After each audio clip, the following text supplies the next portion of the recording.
We'll figure it out. Okay. We'll figure it out. If we That got to be a works. little flexible with times, we'll be a little flexible with times. If there's a night that you're available, you're like not going out tonight and you want to do it at fucking 7:00, then we do it Yeah. at 7:00. Who gives a shit? I mean, That works. I don't care. I know for you, like nightlife and stuff like that. So I don't have a life, so I don't have to worry about that. Jesus. So, all right, I got my baseball update. I got NFL preview. I have a question for you. I intentionally didn't ask you, although if you don't, you know what you want to do? Pull up like the entire NFL so that you can scan every team. Like standings? It doesn't have to be standing. It's just a list of every NFL team. Okay. Standings would probably help. I can do that. I guess so. That's no problem. It's already set up. Good. Then we got college football, same thing. I wanted to just bring up the NBA started and just one quick point about that. I mean, we don't do much NBA, so obviously we won't spend much time on that. We'll and I'm sorry, that'll happen. We'll do our bets first, and then we'll talk NBA, Yankees / baseball. Yep. We have the World Series starting mañana. This is just got to pause this for a second. I have zero interest in it. In the World Series? Yeah. That's what sucks when your team loses right in the round before. I know. I do have something to say about the Yankees. I hope you do. I hope you have a couple things to say about the Yankees. Yeah. And then we have our 85s, right? Yes, sir. Sounds good. Let me buddy. press this button. Let it run. By the way, is it as beautiful down there as it is here? It's a little too windy for my tastes. Okay. So it's around 66, 67. That's what I have here. But it's breezy. Beautiful. And so that brings the temperature down for me. So so in the sun, it was a really nice day. You're getting old, dude. Oh, come on. I just don't like being cold. I never did. It's a little breezy for me. I never did. Grow up your own men 3, fucking right. Even when I was coaching you, I don't like bad weather, man. You did. That's true. You know, I'll tell you something real funny.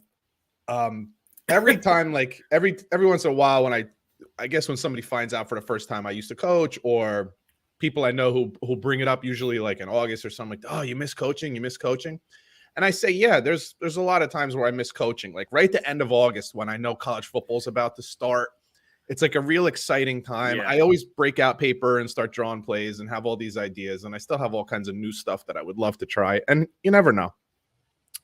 But then inevitably there's like, you know, last week in September, second week in October, it's like 54 degrees out and drizzling. And I'm like, yeah, I'm on my way home. Don't miss that at all. Like, I don't like bad weather, man. Or chilly. I want to be hot. I like the sun. I'm as white as can be, so I can burn in the winter. I mean, it's happened. So yeah. I've burned skiing. I've gotten like a severe sunburn skiing. So, you know, but I don't like the cold weather anyway. We'll get to this. That's fine. What's up, everybody, and welcome to Bump and Run. I'm Pete Colasano, joined as always by my good friend Scott Bracey, famous Michigan Wolverine fan. What's going on, dude? Good afternoon, Mr. Snowman. How are you today? Don't like being chilly. Oh, how's it going? It's going. It's good. Have you played any golf lately? I played Friday. Oh, nice. I played last Friday with Mr. Stavali. Actually, Mikey Nuviola's taken up golf. Ooh. And it's going as we all did when we took up golf. It's a struggle, in other words. So he's got a good swing. He's got a good swing. Well, as little as he is, he's always been athletic. So it should come relatively natural. So he's got two issues. One, his driver's as long as mine, which is a major issue. I was going to say, his driver should be as long as your putter. He's going to get that thing cut almost in half. Because he's hitting everything on the hosel, you know. He's not getting the consistent swing, and he doesn't know where to stand. Yeah. So that's a big thing. And then he's brutal. His chipping's brutal, but that takes fucking years to learn that. So his putting's okay. His putting's good. So he loves it, which is the key. I saw on Facebook the other day, whatever company was selling one of those like all same height, you know, like the DeChambeau kind of thing, where all your irons are the same exact height. And I was just wondering, like, man, I would love to see that used on someone who's just starting out. Like, I think for you and I who have played for years, or anybody who's played for years, it'd be difficult to just decide suddenly I'm going to use all my clubs are going to be the exact same length. I agree. Weird. but it might be something worth like looking into for someone who's just starting out. Did he buy his own set, or is he just kind of using? He did. Yeah, he did already. Okay. Yeah, I think he just did. I'm not sure what he did. What I think he went Callaway. Okay, nothing wrong with that. No, sir. Those are my choice. But yeah, he likes it. He's That's great. He's getting into the colder months, so he'll probably slow down like we all do. Yeah. But yeah, and I'm playing. I just took a half day today to play Wednesday up here. I'm playing alone. I'll get paired up, but it's going to be 68. Nice. I'll take advantage of it. I got days to burn, so why not? So Very funny good. You just asked me that. Yeah. Yep. Good. I'll give you a quick baseball update. It has happened. We lost our first game on Saturday. Tough loss. Fully assembled? No, not fully assembled, but we had 2 of our 3 like main starting pitchers. Neither one of them really were at their best, we'll say. They weren't at their best. And then on top of that, throwing errors. I think a lot of what I was concerned about the week before, which was getting cocky, thinking we can't lose. There's no, we don't have to worry about it. We can't lose kind of attitude. You cocky? No, not me. The players were. And the players. And it pissed me off the week before. And I huddled them up and said, don't even start to think like that. Right. And I feel like they kind of did that again. And we were down 10. We were down 11-5 in the last inning. We scored 4 runs to like really make it close.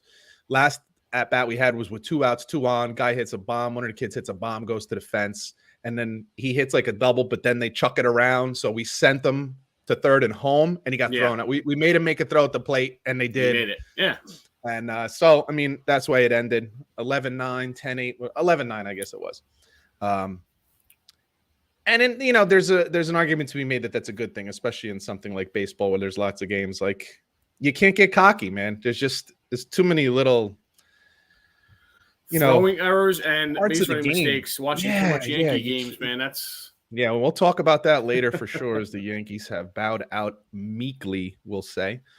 So that's where we're at. We have 2 more games left. Game on Saturday. We had a nice practice yesterday. We put in some good work, and so we'll see. As you can see scrolling on the bottom of the screen for those watching on YouTube, the Jets are off to a good start, 5-2, 3-game winning streak. If I'm not mistaken, I forget who. We'll get to that in a minute. So why don't we do our NFL review? One of my picks. Let's see what went down last week in the NFL. Another fun week. Well, why don't we start there? The Jets 5-2. They beat my putrid Denver Broncos, and it took a little bit more on steam away from you, I think, for 2 reasons. 1, Russ Wilson did not play. Sure. And 2, you lost 2 major pieces to your offense. So we went down, but we took some guys with us there. Thanks for that. Yeah. The whole Russell Wilson thing not being in didn't bother me. Sometimes it's happened to us. We played Baltimore this year, who gives up a lot of points. We played them without our starter. It happens. That part, a win is a win. You might have won by more. But you are 100% correct. Way, way worse. And people are gonna think I'm crazy, but of course I'm not. Losing Breece Hall is bad because he was on track to be maybe offensive rookie of the year, certainly in contention for it. And we always end up talking about this. Way more important was the fact that they lost ABT, Elijah Vera Tucker. He's their best offensive lineman. He has played 3 different positions this year, all 3 of them pretty much at a Pro Bowl level, which is bananas. He was like a Pro Bowl lock. The fact that he was able to go from left guard to right tackle without missing too. Didn't he play left tackle? Yeah, I think he did. Without skipping a beat, like getting a 70+ grade on PFF score, which is ridiculous. That one stings a lot. And what's even worse is that as we look at the Jets as they're currently constituted, there's not a single starter on this offensive line from the beginning of the season. That's a problem. Now, I know Dwayne Brown is back at left tackle. Fant is eligible to come back at right tackle. I don't think he's going to this week, although I don't know that. But regardless, that's a problem, dude, because this whole thing is predicated on protecting Zach Wilson and opening holes for these running backs. Now, they made a nice acquisition. What's the kid, Robinson from Jacksonville? James Robinson, yes, sir. James Robinson from Jacksonville, and I've seen some tape on him, and I like what I see. And I like Michael Carter, too. He'll be fine. I do, too, but he's a little undersized. So I like this because this guy is like a poor man's Breece Hall. He's loaded to ground. He's thick, physical in the pass game, pass protection, and he can catch the ball out of the backfield. So he's very much like him, but not what you give up, like a 6-rounder? Something? 6th-round pick that'll probably end up turning into a 5th-round pick because all this kid has to do is rush for another 200 yards, which I'm sure he will. So that's why the lineman thing is way bigger of a loss because he's gone for the year. We now have like 3 linemen that are out for the year, which is just 3 starting linemen out for the year. As far as the game went, what it comes down to more than anything is this. The one thing I've been saying for maybe 3 weeks, and I'm more convinced of it than ever now. The Jets defense is for real. Well, that I'll get to in a minute, but the Jets defense is for real. It's good. Yeah, it's good. You didn't play John Elway, but it's good. No.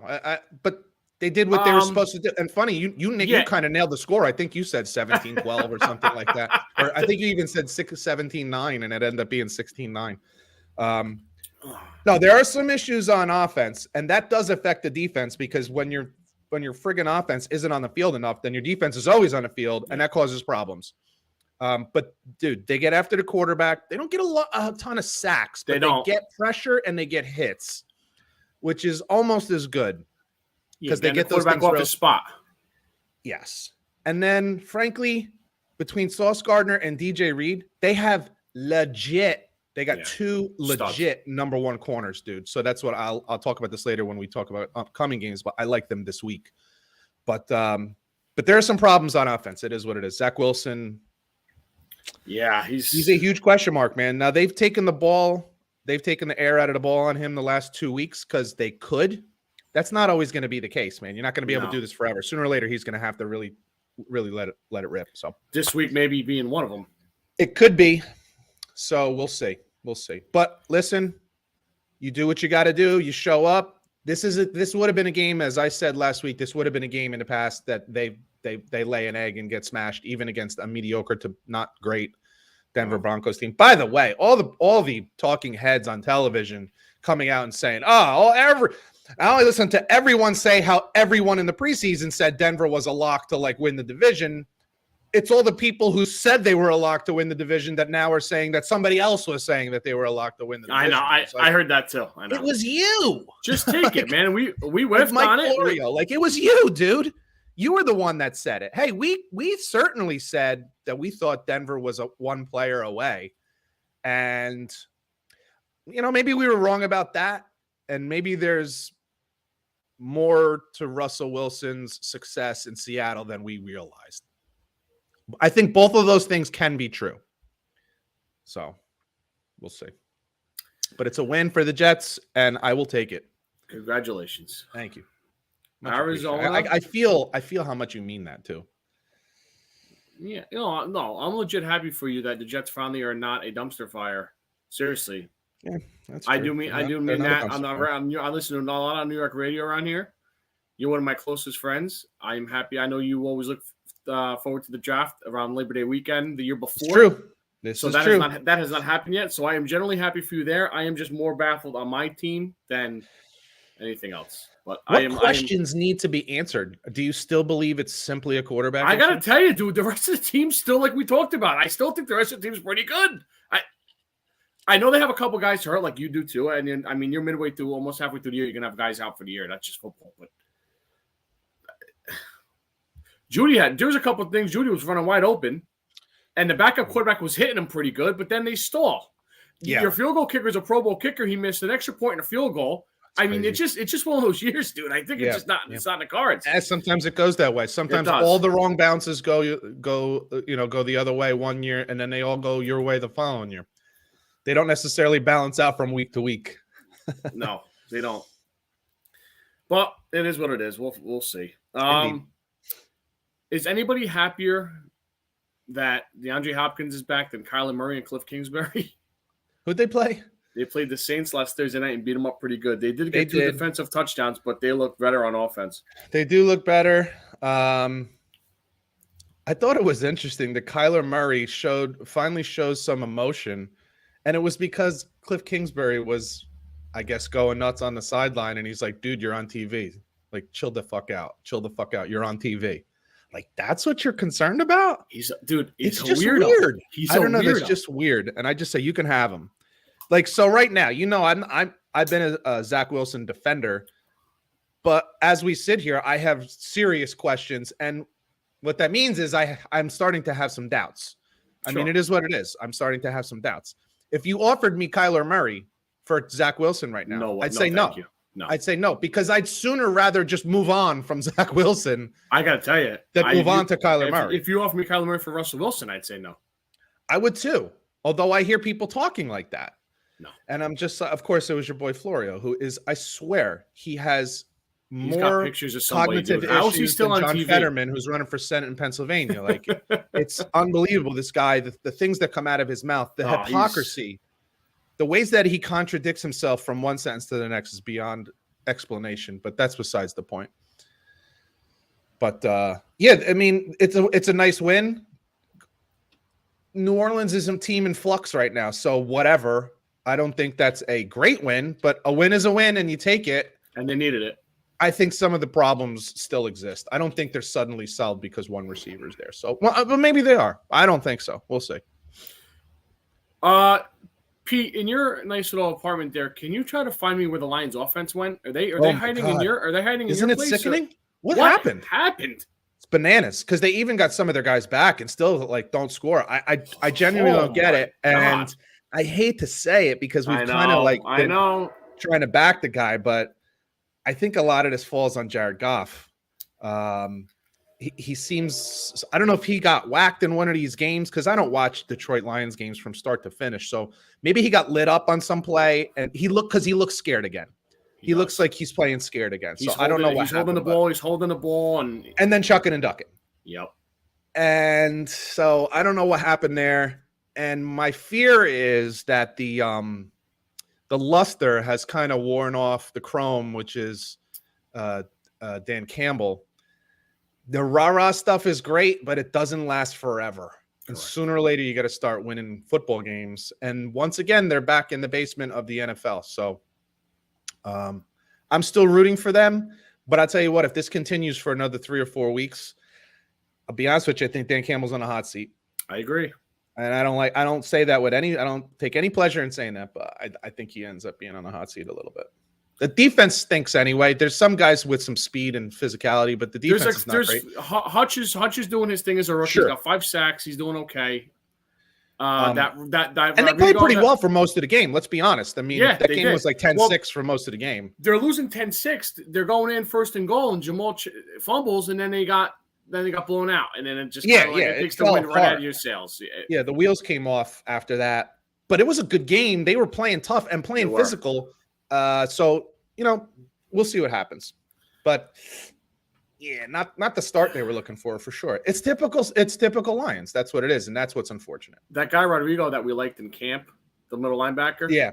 He's got some hustle and juice to him, but he gets manhandled when he's got to go. He's a little undersized. He's a little undersized. Oh, yeah. I saw Zeke light him up like on a pass pro. Like, so when your running backs are bigger than the linebackers, that's a problem. Yeah. He's physical and he's kind of balls to the wall, but he's a little undersized. Sir, we need flags at half staff for Matt Ryan. Oh my God. And the Colts. It is over. At least in Indianapolis for Matt Ryan. I think his starting days are over. Oh yeah, for sure. Maybe somebody trades for him as a viable backup, but my God.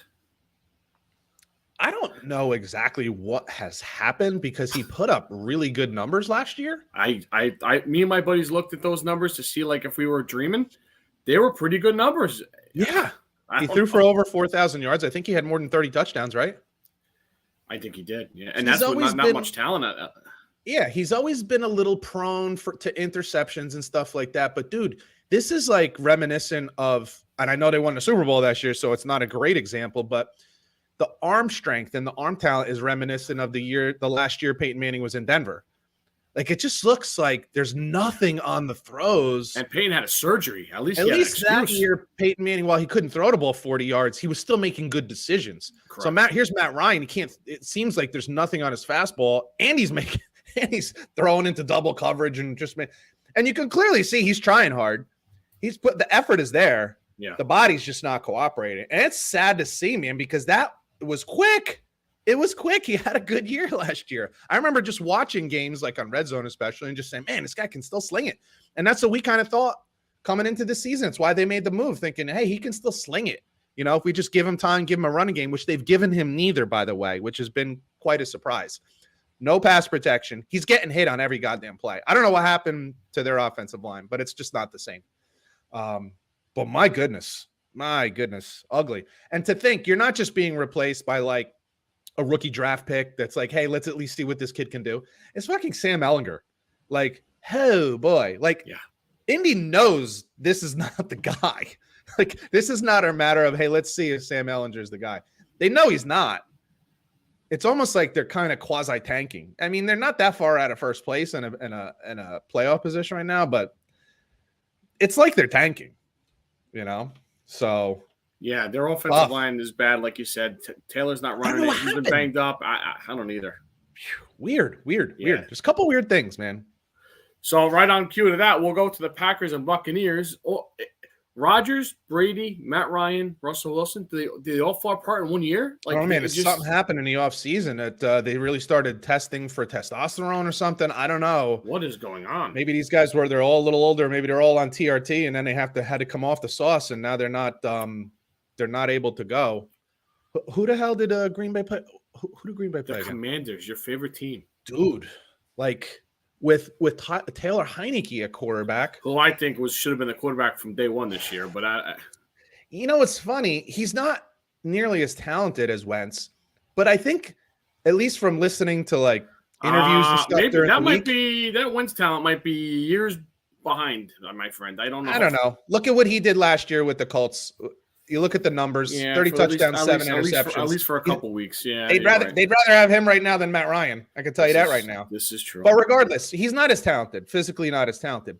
But during the week, you kind of got this sense that the guys in the locker room, and this matters so much. Yeah, you got the sense that the guys in the locker room are kind of glad to have him back, like because they look at him as a guy that'll do anything to win games. He'll try to run through a brick wall even if he can't. Like.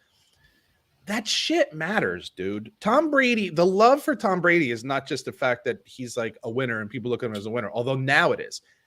Even before he was like that, it was because his teammates look at him as like a guy who'll do anything. Yeah. This is exactly why one of the guys. And Aaron Rodgers is not beloved by his teammates because he's not viewed that way. Whereas Jimmy G is, even though he's not the talent that those other, you know what I'm saying? Like Derek Carr is. Yes. Yeah. Guys on the team see this stuff and they just feel like, hey, I got a better chance at winning with this guy. I'd rather go to bat, get in a brawl with this guy than with somebody else than with Wentz or you just know, like, you'd rather be in the locker room with guys that like give a shit and have a pair of balls than they're like Russell Wilson, Rodgers, that are there for money or their appearance or their brand. Like, get the fuck out of here. And what's the surprising thing here? Two guys that are making close to $50 million. The teams, we're talking Green Bay specifically. They couldn't. People are like, they should have given Devontae Adams the money. Okay, so they should have given Devontae Adams $27 million. You're already giving Aaron Rodgers $50 million. So you want to tie up $77 million of your $200 million salary cap in two players? Right. You're going to leave yourselves $130 million to pay 50 players? Come on, man. You can't do this. This is exactly what you and I have talked about from the day they gave him this contract.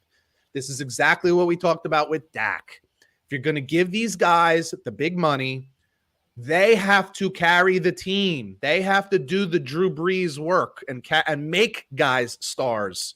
You don't bring them stars. You make guys stars, okay? And that's not what's happening here. That's not what's happening.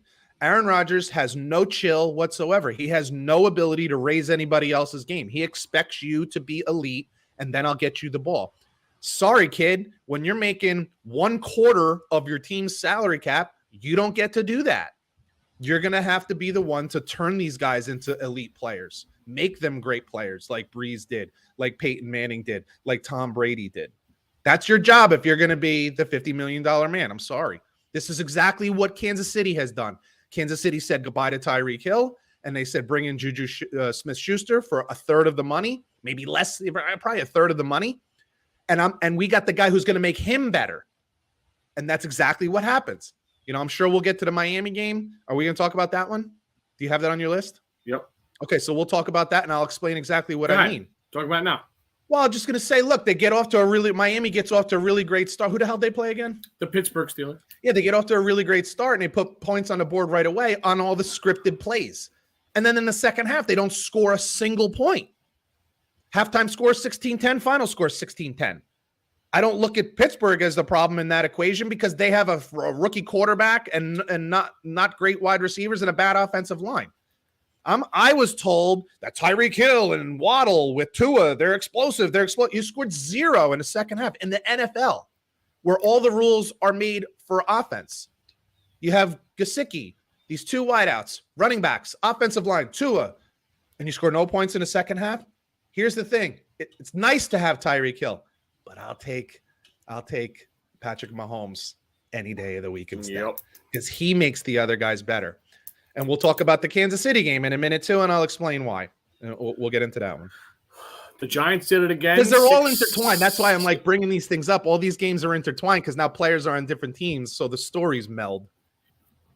Giants did it again, 6-1. Unfreaking believable, dude. And once again, they were losing.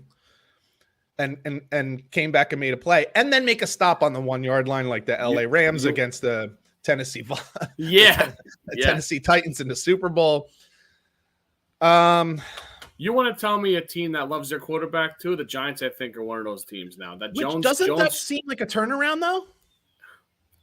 It does. Something clicked, man. Dable, something clicked. Well, you know what clicked is winning. When you're 2-9, you don't love your quarterback so much. Yeah, but I think those things are intertwined, right? Like a new coach that knows what he's doing. And then absolutely. Yeah. You know, the guy running for 100 yards doesn't hurt. But I agree with you. Man.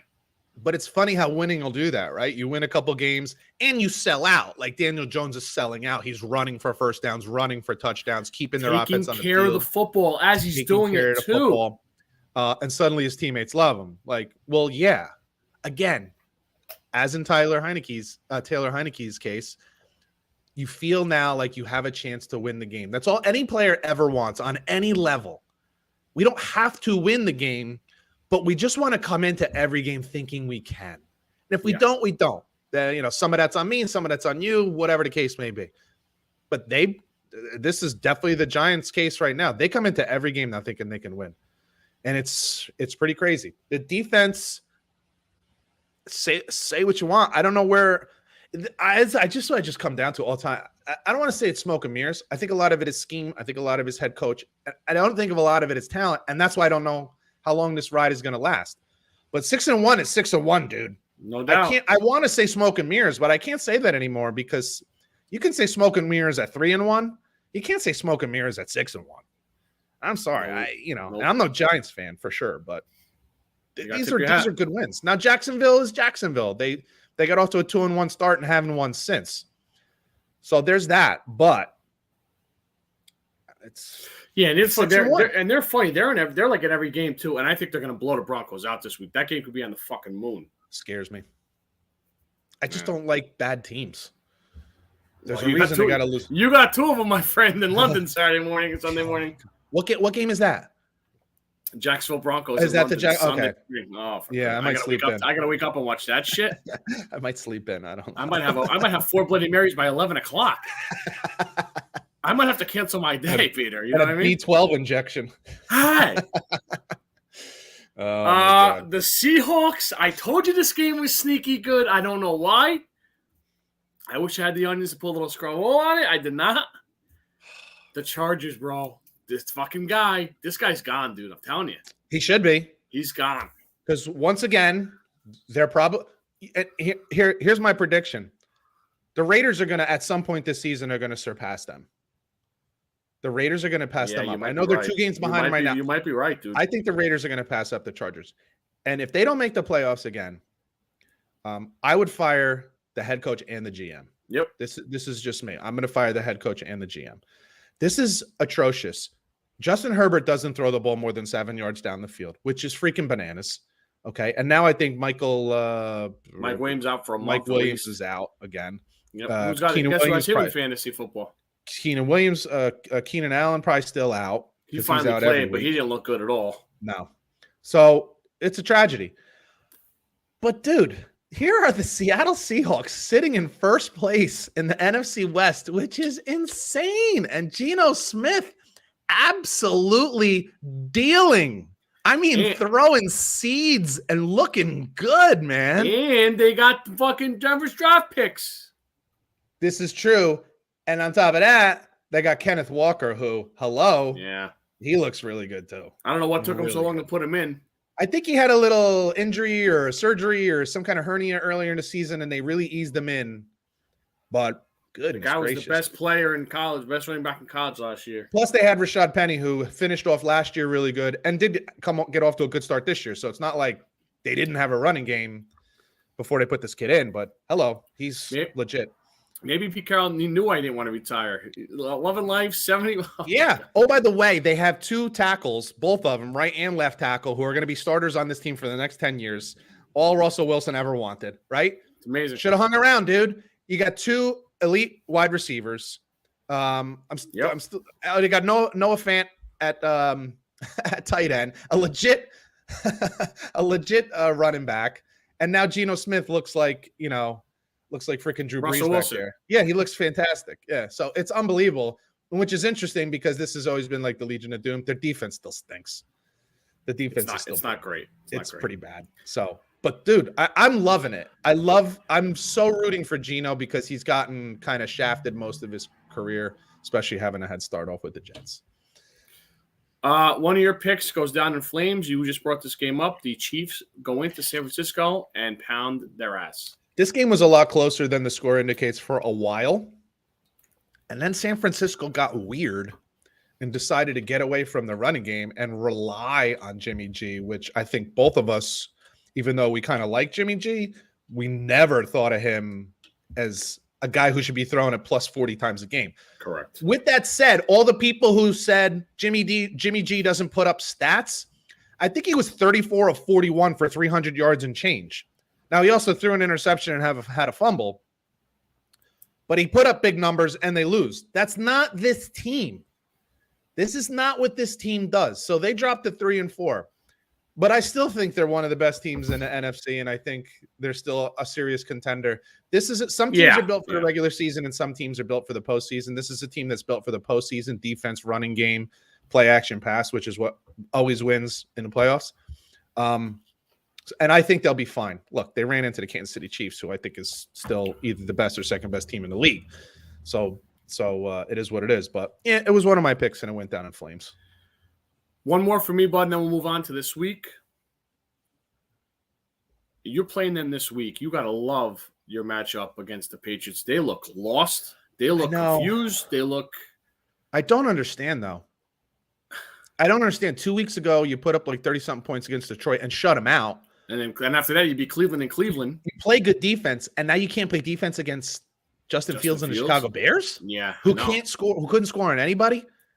I know Justin Fields ran for more yards than really passing. He wasn't really much a great passing. Although I don't know if you watched some of that game, they finally moved him around. They finally gave him some good. He had some wide open windows. Where's that been all year? He also missed a bunch like he always does, and some of them really short. Now I did see him, and he takes a beating. He takes a beating because the offensive line is not good. Oh. Although they run good, which is odd. Like they have a pretty decent running game. They do. But they can't pass protect, and that's little league shit. Usually, you're either a good lineman or you're not. Now, you're better at one or the other often, but if you're good, you're good. But they're not. I did see him. I saw 2 specific plays that stood out to me where he came off his primary read and ended up hitting like a back out of the backfield or a secondary read. But it's never anything downfield. I think the same issues are in place, and they will continue to be in place. It is baffling to me, though. The media, the sports media, how they just rub themselves on this kid. Like the way that they root so hard for, I'm like, why don't you just report on what you see? Yeah. He is a mediocre to poor reader of defenses and decision maker. He has a cannon for an arm. He's an elite athlete. There's no doubt about that.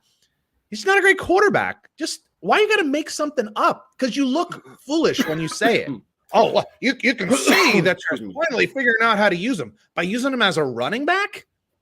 No. So be honest. Just be honest. So when my team doesn't play, I like watching the Manning cast. When my team plays, I kind of want more of like an original broadcast straight call. When my team's on and I watch the Mannings, they're excellent. And for something they said that we've been saying for almost 2 years now, as your screen went blank for some reason. I'm sorry. Hey, put the carrot away over there. What happened there? I don't know. Anyway, at least you're still there. I'll figure it out. They both pointed out on one of Justin Fields' reads, he went one and then ran. Run. Yeah, and then ran. And like we've been saying this for 2 years. Yeah. And it's not hard to see. And the fact that a Bill Belichick defense didn't realize this. At one point, he rolled out left. He looked at one, went to two, and went back to one, and they left the one. It was like, yeah, it was one of those games where you watch it and go, what the hell is going on here? What you just brought up Belichick and how they didn't figure something out. Dude, why don't you just have a spy in the kid? I know. I would just straight up play one-on-one all over the place, spy him and bring pressure. Like what's he gonna do? Make pinpoint throws? No. It's just it was weird. This is and throwing to who? That's the other side of it. Like who's he throwing to? So there's so many problems. It was a very strange game, but Curtis Conway's not walking through that door. Here's what I will tell you. Eberflus has proven himself to be a pretty goddamn good coach. He has also clearly decided to give full command of the playbook and a play calling to his offensive coordinator because they're clearly – here's what you can say. They are making adjustments week to week. They are trying to do what's best for Justin Fields, accentuate the positives and kind of stay away from the typical drop back stuff or try to – like you're saying. I don't know how – I don't know how sustainable that is. That's all. I just don't know how sustainable that is. But – this is a well-coached team right now. They're getting the maximum out of a really poorly talented team. And now they just traded away one of their best players to the Philadelphia Eagles. So, that's a big pickup for them. But huge. I'm sure we'll get to that. Robert Quinn. Yeah. Week 8, my friend, fastly approaching. Tonight, the Baltimore Ravens go to Tampa Bay. Hey, it's a big game. It's a big game because Tampa goes to 3-5, they lose, and Baltimore goes to 4-4. And I got to be honest with you, I did not pick this game. I have no good reason to think that Tampa Bay is going to win this game. Correct. I mean, Baltimore hasn't played great defense, but let's be honest, it hasn't taken great defense to stop Tampa Bay this year. Dude, they just played who the hell did they just lose to? Carolina. They just lost to Carolina, who's got a decent defense, but it's not like Carolina has been shutting a door on everybody this year. They scored 3 points against Carolina. So I don't look at that as a problem, and they just don't look inspired. This just does not look like an inspired team. No. And isn't it amazing how you get rid of Bruce Arians and you just don't have the same team? Why?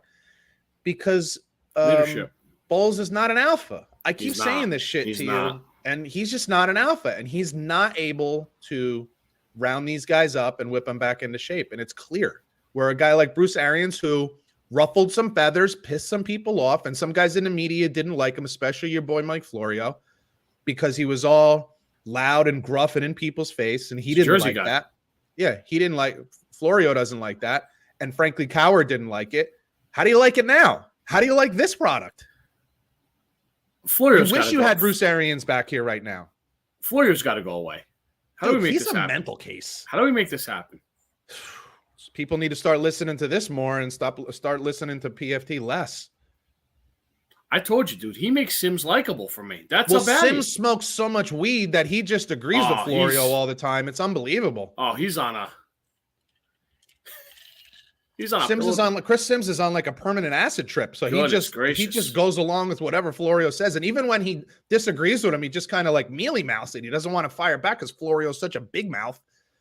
It's like, dude, shut up! You're just wrong. Anyway, I think this is a very tough spot for Tampa because I think any game right now is a tough spot for them. I have no faith in them whatsoever. I agree. You got faith that they're going to track down Lamar Jackson? Come on, no way. No way. Shit, I should have picked this game. Now I love Baltimore. I just talked myself into it. To the Meadowlands we go. Patriots and your Jets. This is what I mean. Who are wearing black helmets, I think I heard. I know, I kind of like it. Because I don't like these new old helmet. I don't like the new old uniforms. I like the old uniforms. They screwed that up. Yeah, I don't like that. Anyway, this is what I mean about doubt, though, and the skeptic in me. I hear all these Jets fans and I hear other people talk, oh, it's time for the Jets to reap revenge on the New England Patriots for all those years. Fuck you. I want to just win the game, dude. I'm scared shit. It's still Bill Belichick against a mediocre quarterback. Like, I don't like this matchup at all. You might have him in the right week, like I said. I don't care. I don't like this matchup at all. The only thing I will tell you, and it's always, unless there's injuries anytime soon, it's going to be a saving grace for them every week. When you have corners like the Jets have, and you can lock up two guys and just say, you can't throw to these two. Oh my God, does it suddenly make your defensive coordinator, number one, incredibly creative, and number two, unbelievably brave, right? Like you can now take all these risks because you got two guys here that those two guys you don't have to worry about. Yeah. Right. And now you're basically playing 9 on 8 because you don't count the quarterback for the offense. A D coordinator will take that all day long, dude. It just changes everything. So assuming that the Jets, and this is a huge assumption, but they stop the run pretty well, assuming they can stop New England's run, I do like the matchup. But it's the Patriots and it's Belichick, and I don't know how much the Jets are going to score. It might be 9-6. Two things. One, fuck, I forgot the first point. I'll give you the other point. What's the second one? Where's DJ Reed? Did you draft him? Who? Reed, the other corner? No, he was a free agent from Seattle. Got him on a cheap, man. $11 million a year. That's right. I mean, relatively cheap for a number one starting corner. And any other team, he's a number one. He's a baller. Oh, I got my other point. Oh, by the way, both my corners can tackle. Like they come up and play to run very well too. So I did hear a lot of that too. What you're saying about like, I'll blow them out. They're taking receipts from last year, dude. Come on. Yeah, let's.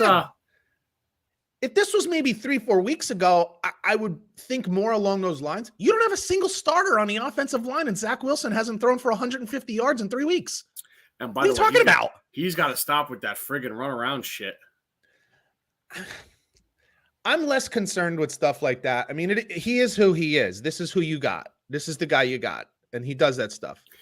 Yeah, I don't like a lot of times, especially on like deep balls, he just kind of chucks it up sometimes, but he doesn't put it in the right position. I think there's a learning curve on that kind of stuff, but we forget he did miss a month too. We forget. I said it to you. The biggest problem I had was that he was going to be out of training camp for 2 weeks. Yeah. That is what bothered me more than missing 3 games or whatever it was, 3 or 4 games.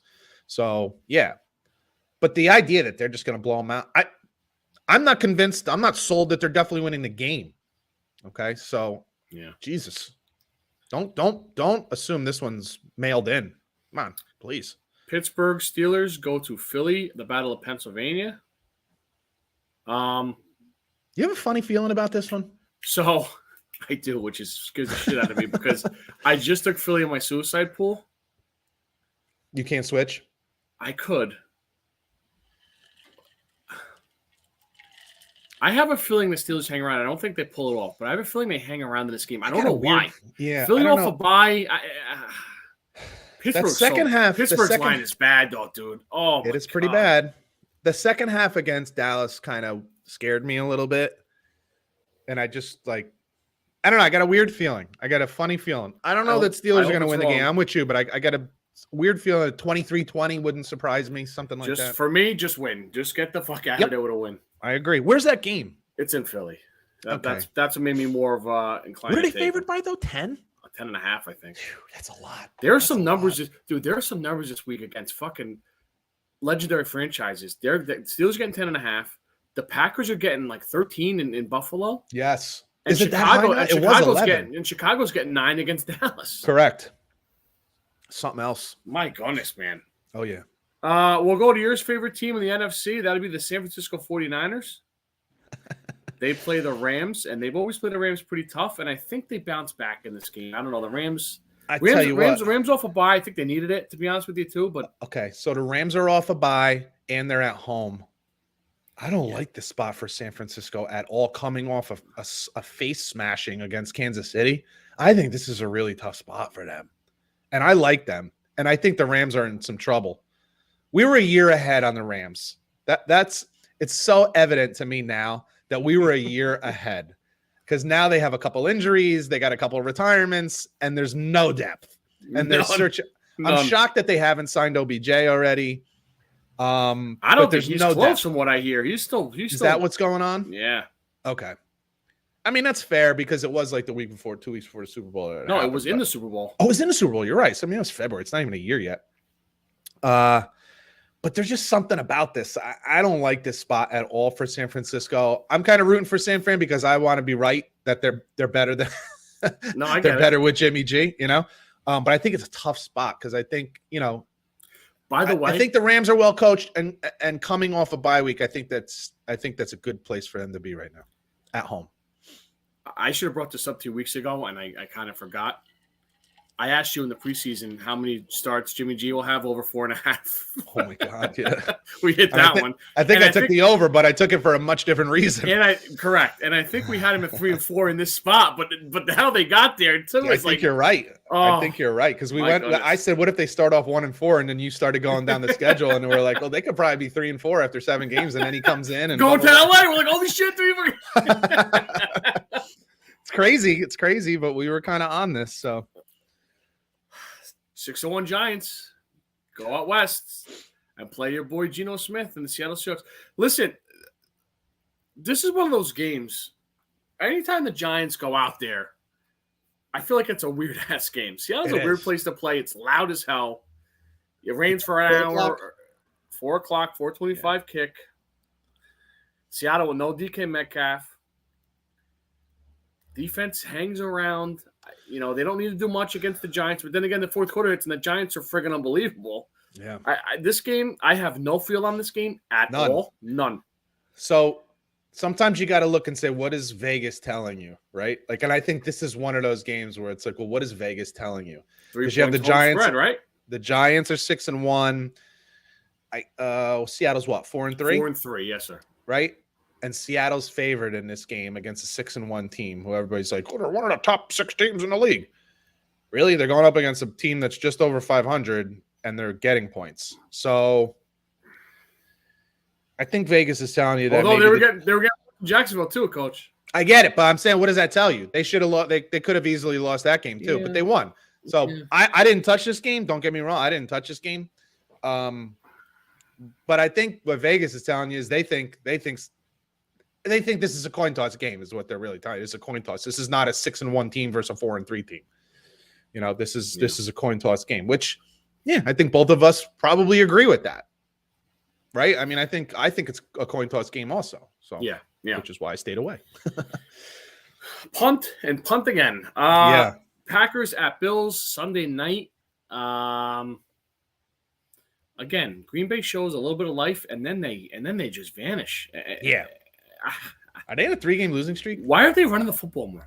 What's going on? I don't get it. They don't push the ball down the field at all, and that's just Aaron Rodgers worried about his stats. Doesn't like taking risks. Loves to have less than 10 interceptions at the end of the season, so that he had the balls on a Pat McAfee show this week to say, "Well, I didn't play my best, but it was my highest rated game this year."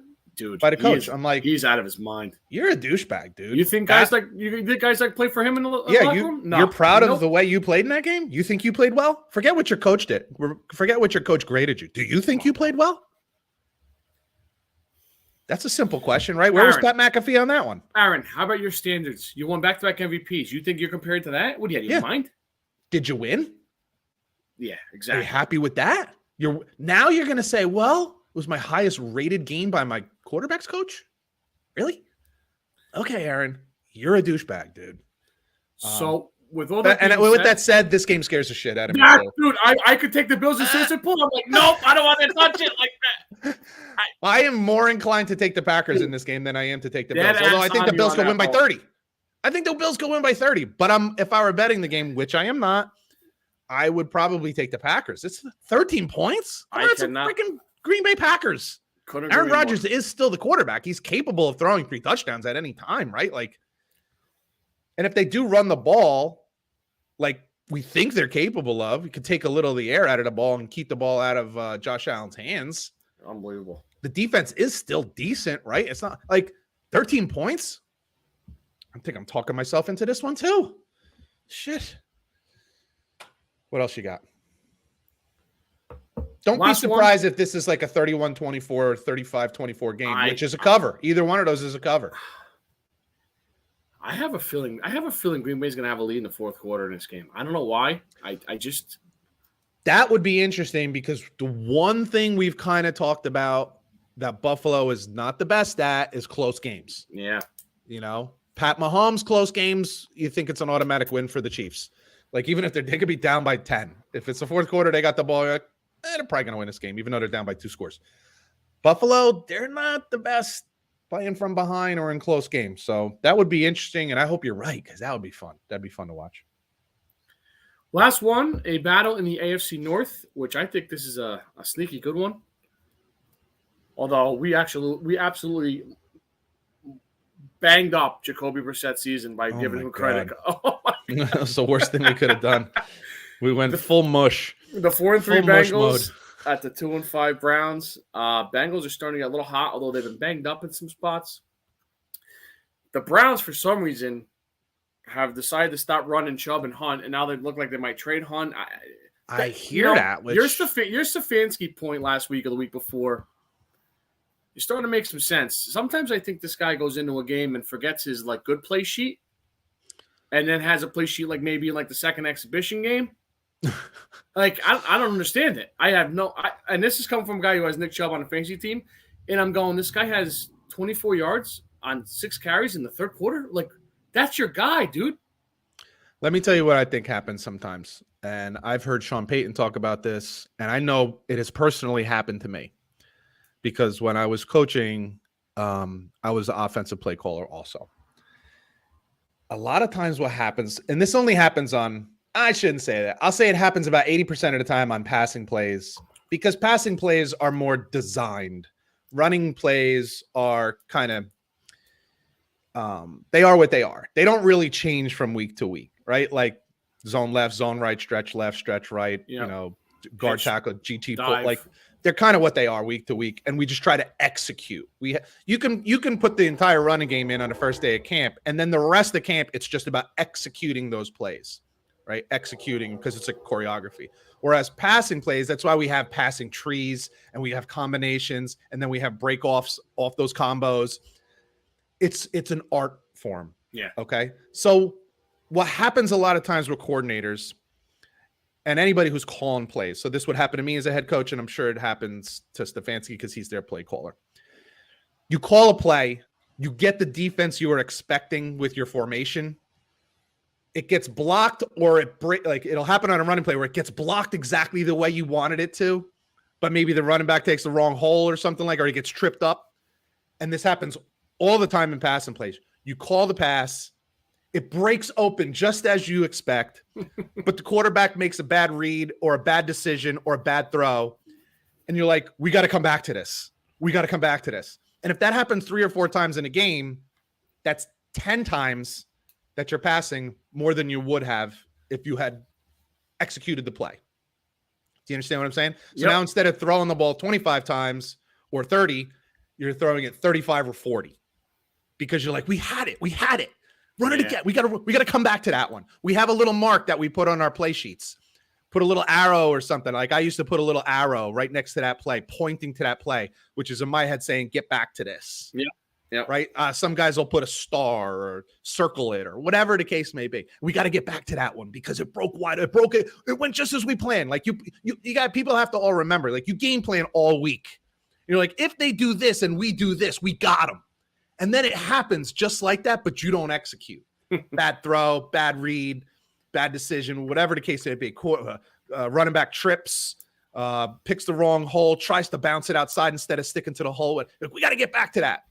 And you end up doing that enough times, and you get totally away from your friggin' game plan of, say, being like 55-45 run to pass option. Yeah. You know? Yeah. So I think that's what happens a lot of time, because Jacoby Brissett is going to look good sometimes and then miss it sometimes, and miss it sometimes on plays that it went exactly as you had hoped. So then you come back to it. You know what I mean? And then he misses it again. You're like, fuck. And then you look like you're, Yeah. And then all of a sudden, that's why Nick Chubb has 6 carries in the third quarter. Exactly. And it's a problem. That's the discipline, but that's why you get paid at the big bucks as the head coach. You got to be stronger than that and be smarter than that. Yeah, especially in the NFL. College football? Yes. I'll start with one of your winners last week. I believe it was your only winner.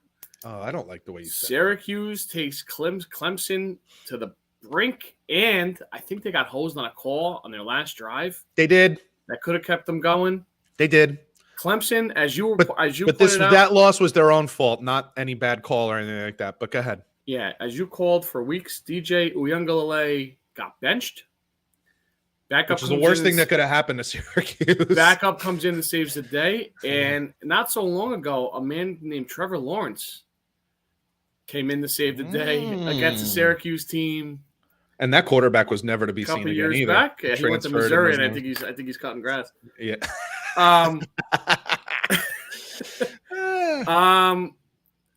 This is something that's going to bother me.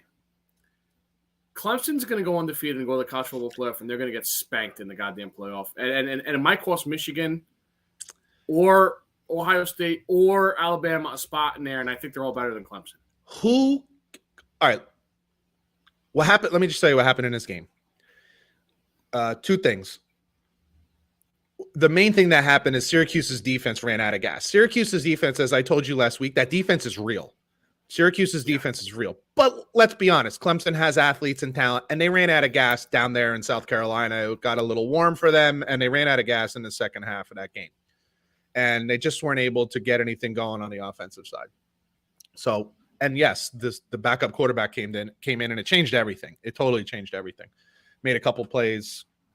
Anyway, I want to ask you, because you have your little smart machine. Go to the ACC and tell me, because you're right. I still don't know if they'll be undefeated. Well, first of all, tell me this. Take me to Clemson's schedule, and let's look at the rest of their season.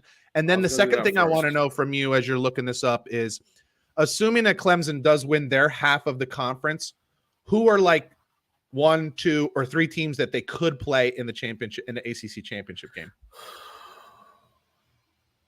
Wow. Because this is what it's like. Who can Clemson lose to, and then who would they end up playing in a conference championship? Bye week this week. Okay. At Notre Dame, who stinks. Yeah. Although Notre Dame at night, it's at Notre Dame, so it's maybe they wake up the echoes. Wake up the echoes. And they play good defense. Louisville home, who stinks. We were high. I think you were high. You were high on that quarterback. Season. Ugh. Nope. Ready for this one? Yep. Home against Miami. They're going to smash them. Miami is awful. This game is sneaky. I'm here. Duke. Gamecocks. Earlier in the season, I would have said no, but you're right. It is sneaky. Where's the game? It's at Clemson, unfortunately. That's a problem. Yep. That's it? So now you want me to go to the ACC? Now, so what I want you to see is who could be their opponents in the ACC championship game, because that's what's going to happen. Oh my God, they're going Florida State, Wake Forest, and no, Syracuse. They're all in their same division. What about Syracuse? Same division. Oh my God, who could it be? Miami? No, I don't. No. Like who? I'll give you a hint. Left? Virginia? I'll give you a hint. North Carolina? You're wearing the colors. Yep. Are you fucking kidding me? Are you fucking kidding me? That's who it's going to be? North Carolina is 3-0 in the conference, and Duke's 2-2 behind them. Oh my God, dude! If they go undefeated, how do you not, dude? They're going to lose 63-0 in a playoff game. Oh my God, it's a bad football team. That's unfair. And that's why they're expanding. Not great though. That's why they're expanding it. I mean, that's fucking ridiculous. That's honestly ridiculous. That's absurd. I can name 4 teams that probably aren't going to make the playoffs that would blast Clemson. Blast them. Yeah, 4 that aren't going to make it. Yeah, aren't going to make it. Okay, so right off the bat, either Ohio State, Michigan. Yeah, I was just going to say whoever doesn't win in Ohio State, Michigan, or whoever of those two, whoever doesn't go, loser of Georgia, Tennessee. Absolutely. USC, TCU would probably smoke them. Oh my god, dude! I think Penn State would friggin' smoke them. I think Ole Miss would beat them. I think Ole Miss would definitely beat them. Oh my god, yeah, dude. I think Kentucky would probably beat them. Holy shit, dude, that's insane. If Kentucky played that game either on a neutral field or at home, I think they'd be favored in that game. That pisses me off. That just ruined my day. That pisses me off. Brutal. No, but it's true. Come on, man. You notice it's true. I think if Texas wasn't like bipolar, I think Texas would beat them. I think Texas is a way better team than Clemson right now. Absolutely. State beats them. I'll give you another one. Beats them. I think Utah beats them. UCLA beats them. Maybe. Oregon? In Oregon for sure. In a bowl game, like a playoff game, neutral site? Maybe not. Yeah, maybe not. Good game. I think it'd be a good game. Anyway, Bama bounces back. They beat your Mike Leach boys. Pretty good. Their defense showed up. Yeah, it's Mississippi State. It's versus Alabama, and coming off a loss. You knew that was going to happen, so I'm not terribly surprised with that one. Speaking of Ole Miss, they had a 17-3 lead and died. That's an ugly loss, in my opinion. LSU pounds them at home. Hey, give Brian Kelly some credit, dude. That team is now what, 6-2? Yeah, and I got to give you credit. You had them in over wins in the summer. You're going to get there. I got a feeling they're going to win one more game. I think so. Give Brian Kelly some credit. You can say what you want about the fact that he was, he acted weird when he first got the coaching job, trying to like talk with a Southern drawl and all this stuff. And my family. Yeah, says some weird things from time to time, but guess what he's really good at? Good at coaching football. He's a really good football coach. Wait till he starts getting some classes in there too, dude. Like, because you're right, he's an incredible recruiter, and he's got no rules like he had in Notre Dame. No rules, yeah, no rules. Like, oh my god, none. No, it's Louisiana. He's got none. Yeah, think of this, dude. He was a ridiculously winning coach at Cincinnati to the point that he got the head coaching job at Notre Dame. Gets the Notre Dame job, has some stumbles at first with personality issues and, I don't know, raising his voice at coaches, at players, whatever. But was in the playoffs 3 times? Yeah, I think so. At least, right? At least 2, definitely. I think 3 times. So he didn't win a national championship. Guess what? There's lots of teams that didn't win national championships in the time he was there. Michigan didn't win one either. Like Miami didn't win one. Florida State didn't win one. Tennessee didn't win one. I can name a lot of like classic. USC didn't win one. So. Right. The fact that he didn't win a national championship, I mean, whatever. And because the point being what you just said, the restrictions that Notre Dame has on recruiting with grades and stuff like that. So, yeah, this is a great coaching job by him. And as you said, it's only going to get better. So, do you think they could beat Bama? I do not. I don't either. I'll put it this way. Can they? Yes. Will they? I can't imagine they will. I can't imagine. There are still some real studs on that team. I mean, it is what it is. They have some real studs on that team. Do I think they will? No. That game's in LSU? I don't know. We'll get to that in a minute, right? Well, let me see. I got it up right here. Okay. If it was in LSU at night, I'd say I think it is at LSU. I think because Alabama. I think you're right. Because I think there was some talk today about how Alabama hasn't exactly played great on the road this year. It's at LSU at night. I'll give LSU a puncher's chance because that place will be a rocking cello. Look out. That place will be going bonkers. So God forbid LSU gets off to like a 3-0 or 7-0 lead or a 10-0 lead. That pisses me off because Michigan's playing at night that day too. Son of a bitch. Well, you got a remote control. It's not like you got to get off. I might be going. It's at Rutgers. I might be going to it. Whatever. That's a you problem. I'm going to watch them both. Thanks, cocksucker. That was rude. TCU is good at football. They're pretty darn good. Who'd they beat Dykes. this past week now? Sonny Dykes, Kansas State. Sonny Dykes. Shock. Yeah. Are they still undefeated? Yes, We talked about their schedule coming up. They got a couple tough games coming up. they do. But They have. yeah, They have say what they you have a little want. bit of a gauntlet right now. Yeah. I got Oklahoma State in there, or did they beat Oklahoma State? Hold the Is that who phone. they beat? They got Texas coming up, right? Or did they beat Texas? Yeah, you're throwing every fucking team at me here. Hold Come on, work with me. What do you got there? Do they have a bye this week too? The whole goddamn thing's on a bye. No, they don't. Let me see. TCU. I wish this was easier to navigate. What are you using? Yahoo Sports app. Oh, you got to use the score. It's better. Hold on. Let's see here.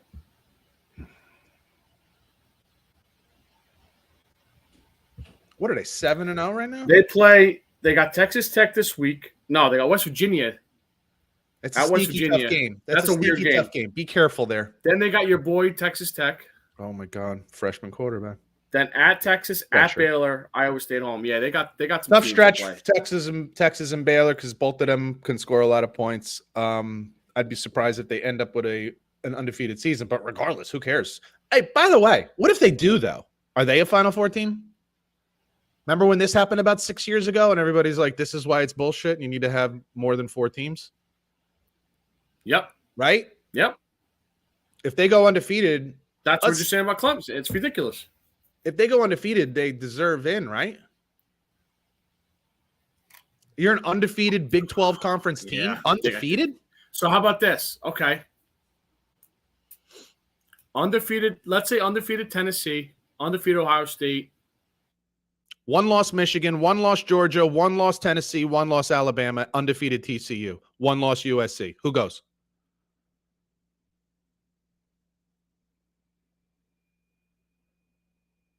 You still there? I think I lost Scotty. Okay, so that's the question, right? I don't know if I could even answer that question. See if I get him back here. 1 loss. Oh, there he is. Did you hear my question? Oh man, we're having like a connection issue here. Let's see if we get him back. Might have to cut this part out. 105.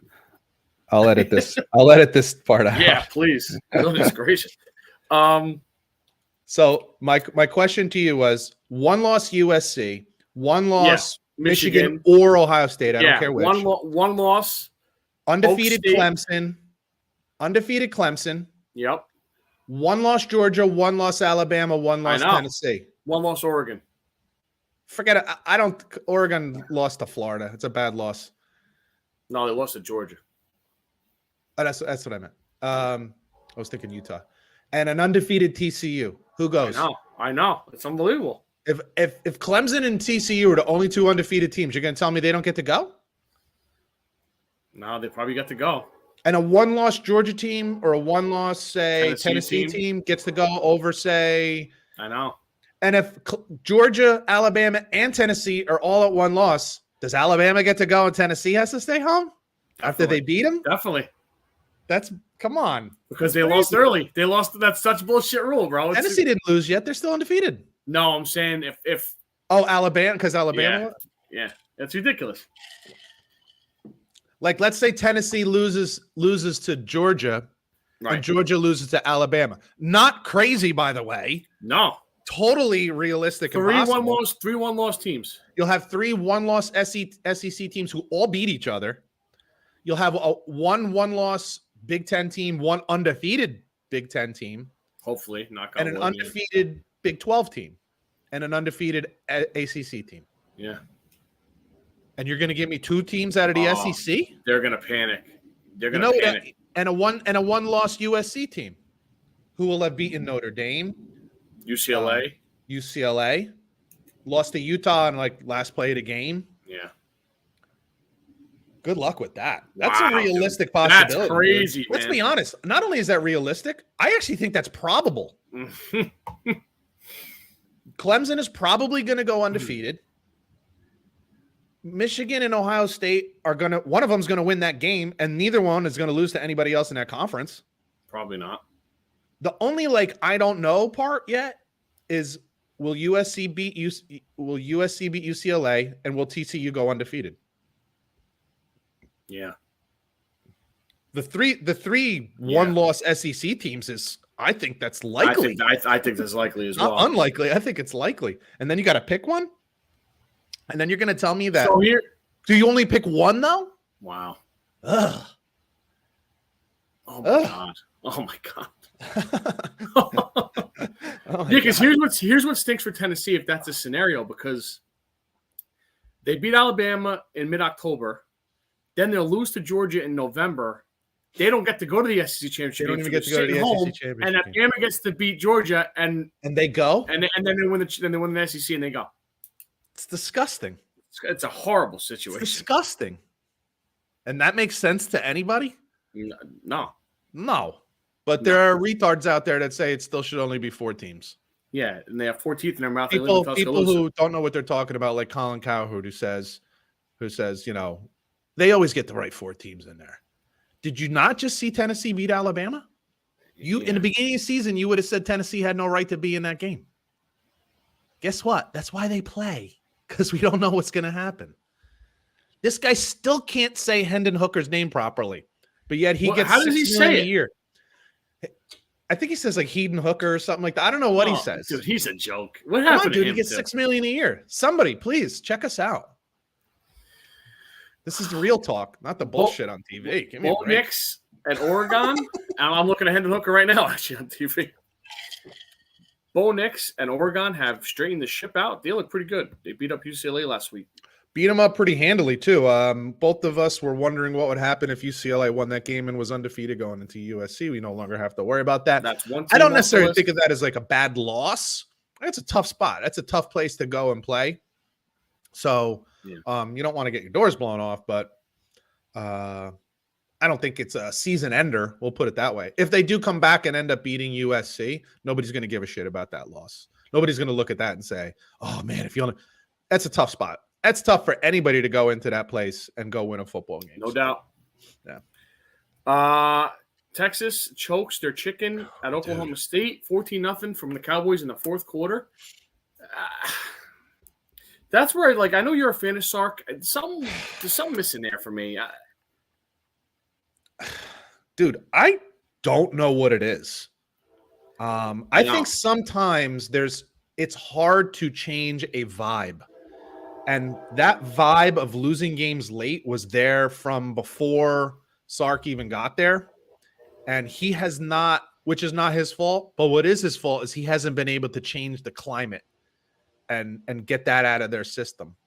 In this particular game, look, Quinn Ewers' first game on the road, first tough game on the road like that for him in a hostile environment, I get it. It's a tough spot, all that kind of stuff. So it is what it is. But that's. I know. It's like you can't. It's a weird thing, dude, because what you'll see. Here's why. All right. So I'm stumbling and stammering here because I don't ever really get an answer. I only have more questions because here's what's interesting. If you're not sure why we're confused, fast forward to this coming draft. And watch how many guys get drafted off of Texas. Let me just give you a hint. There's going to be a lot. There's going to be a lot because there's a shitload of talent on that team. And remember, this is the same team that had Alabama on the ropes up until the last minute of the game.